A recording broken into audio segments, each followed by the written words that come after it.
All right, you lot want to dive into some proper fucked up politics. I'm always up for a good dumpster fire. We're talking Northern Ireland. Yeah. The gift that keeps on giving. Centuries of beef. Indeed. More acronyms than you can chick a stick at. And let's not forget those delightful Orange Order parades. It's a car crash you just can't look away from.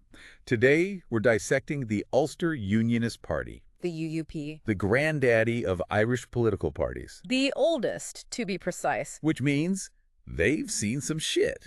And I'm not talking about a wee bit of dog shite on the streets of Belfast. A history as rich as it is tumultuous. Full disclosure, folks, we went full-on Wikipedia scholar for this one. Don't judge. Even the most esteemed academics have to start somewhere. So, 1905, the UUP pops up. Like a bad case of crabs. What's the deal with that? Well, not entirely out of the blue. They emerged from the remnants of the Irish Unionist Alliance. Imagine Gladstone's Home Rule Bill. Oh, yeah. Had Unionists absolutely shitting themselves. Can't say I blame them. Catholic-dominated Ireland. Nightmare fuel. Fuck that, they thought. We're British till the bloody end. So basically a bunch of pissed-off Protestants clinging to the crown like it's the last lifeboat on the Titanic. It's a bit more nuanced than that. Oh, I'm sure. But you've captured the essence. They feared home rule would marginalize them. Right. Politically and culturally. Within an independent Ireland? Precisely. Their British identity was paramount. And they were willing to fight for it. Tooth and nail. Enter the Ulster Unionist Council. Later becoming the UUP. And let's not forget their mates in the orange sashes. The Orange Order. Talk about adding fuel to the fire. Yes. The Orange Order.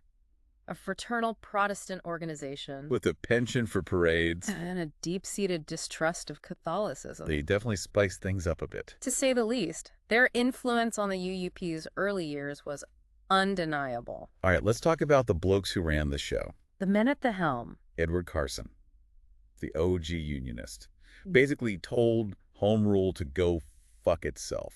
A formidable figure. Dublin-born barrister. Went on to become a legend in Ulster Unionism. Vehemently opposed to Home Rule, even went as far as establishing the Ulster Volunteers. A paramilitary force. To resist Home Rule. But here's the kicker. Even Carson, Mr. Anti-Home Rule himself, didn't want a separate Northern Ireland. Ironic, isn't it? Talk about a mindfuck. He envisioned a united Ireland under the British Crown. The partition devastated him.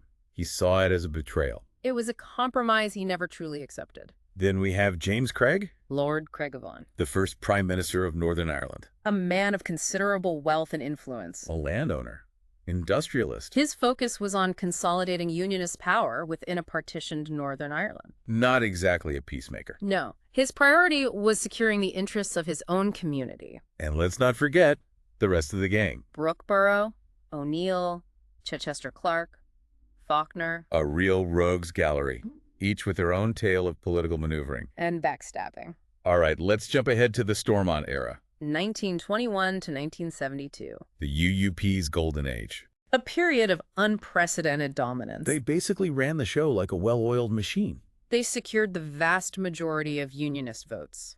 But let's be real.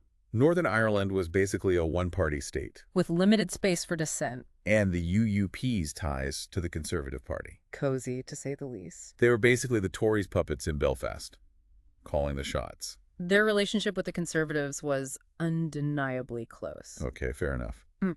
But things weren't exactly a picnic for everyone. No. You can't suppress a population forever. Eventually, something has to give. And that's where the troubles come in. The shit really hit the fan. A period of intense conflict. Death-no nationalist violence. It marked a turning point for Northern Ireland. And the UV. They found themselves facing unprecedented challenges. Their authority was questioned. Their legitimacy was undermined. The 1960s saw the rise of the civil rights movement. Inspired by similar movements in the United States. People demanded an end to discrimination. Inequality. And the old guard. They weren't too happy about it. To put it mildly. The UUP's response. Wow. Let's just say it was a bit of a clusterfuck. It was a complex and multifaceted issue. Some within the party recognized the need for reform. Like Prime Minister Terence O'Neill. But those efforts were met with fierce resistance. From hardliners who saw any concession as a betrayal, they saw it as a slippery slope. Give an inch, and they'll take a mile. Precisely. So O'Neill, bless his naive little heart, tried to play peacemaker. He did. And ended up getting his ass handed to him. His attempts at reform, while well-intentioned, ultimately backfired. He underestimated the resistance within his own ranks. He did, and overestimated his ability to persuade the Unionist electorate. The need for change. Yes.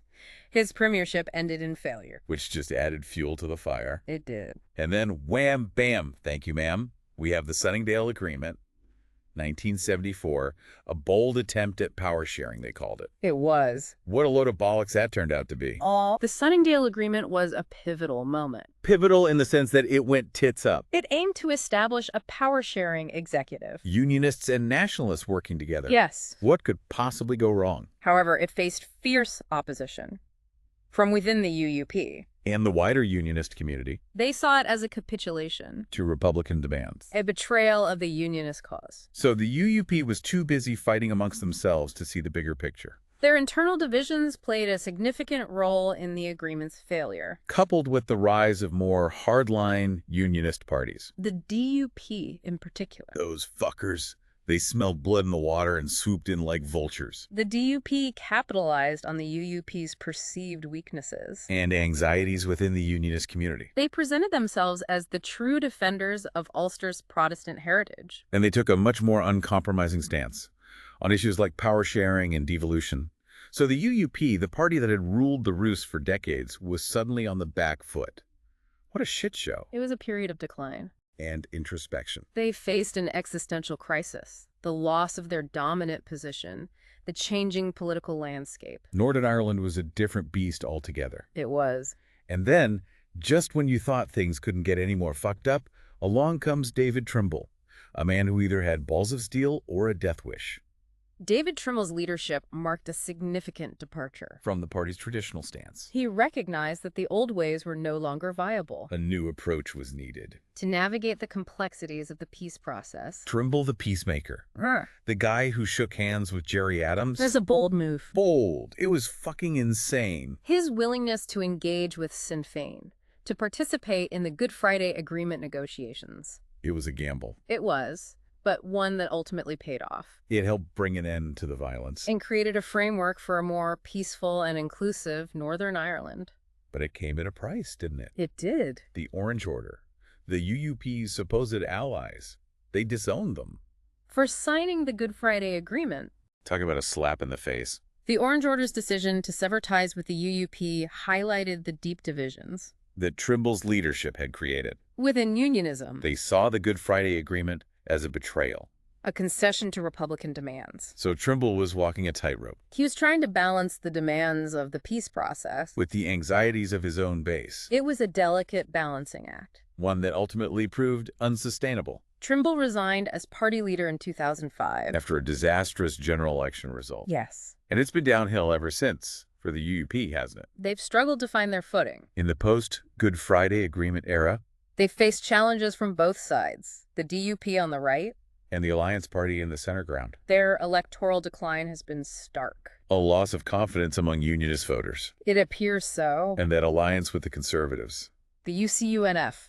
Talk about a political suicide mission. It was a short-lived experiment. An attempt to create a unified unionist front. It alienated many within the UUP. Who saw it as a takeover by the Conservative Party. And it further eroded their distinct identity. So the UUP has been through the ringer.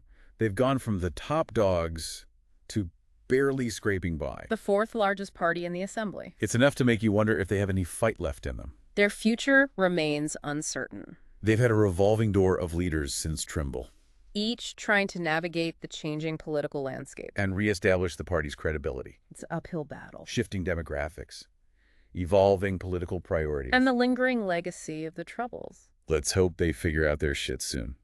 Because Northern Ireland needs a strong unionist voice. A sensible one. One that's not afraid to tell the DUP dinosaurs to fuck off. The UUP's future will depend on their ability to articulate a vision. A clear and compelling vision. For unionism in a post-conflict society. They need to reconnect with voters. Voters who have become disillusioned. With their perceived lack of direction and purpose. Right. So the UUP is at a crossroads. We are. Cling to the past and become a relic. Or adapt and try to carve out a new path. It's a question that'll keep political analysts busy for years to come.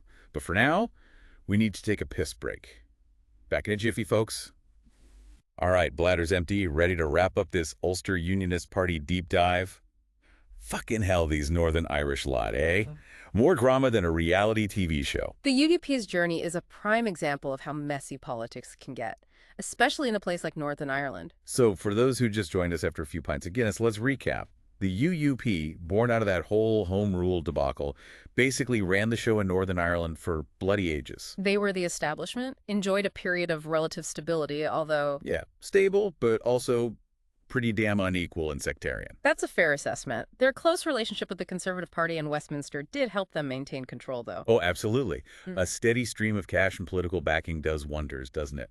But then, boom, the troubles kicked off. Suddenly, their cozy little world went up in flames. The Troubles exposed the cracks in the UUP and, frankly, within unionism itself. And their response, well, sometimes it was like watching a bunch of chickens running around with their heads cut off. Their response was often hesitant and fragmented. It's likely they didn't grasp the depth of the resentment brewing in the nationalist community. They did try to adapt, though.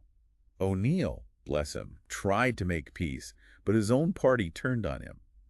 And then there was that whole Sunningdale Agreement fiasco, power sharing, they called it. It was an ambitious attempt, but ultimately it was doomed to fail.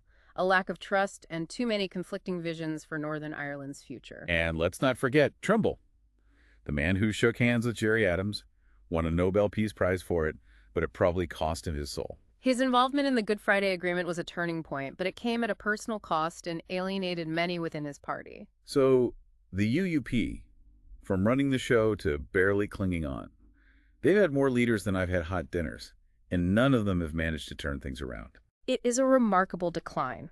They've struggled to articulate a vision for unionism in a post-conflict Northern Ireland. Can they pull themselves out of this nosedive?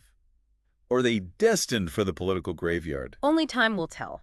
Their future depends on their ability to connect with voters and adapt to a rapidly changing Northern Ireland. Well, folks, there you have it, the Ulster Unionist Party. A roller coaster ride of triumphs, fuck-ups, and everything in between. They've been at the heart of it all in Northern Ireland. As for their future, who bloody knows? One thing's for sure, though, they're not going down without a fight. Cheers!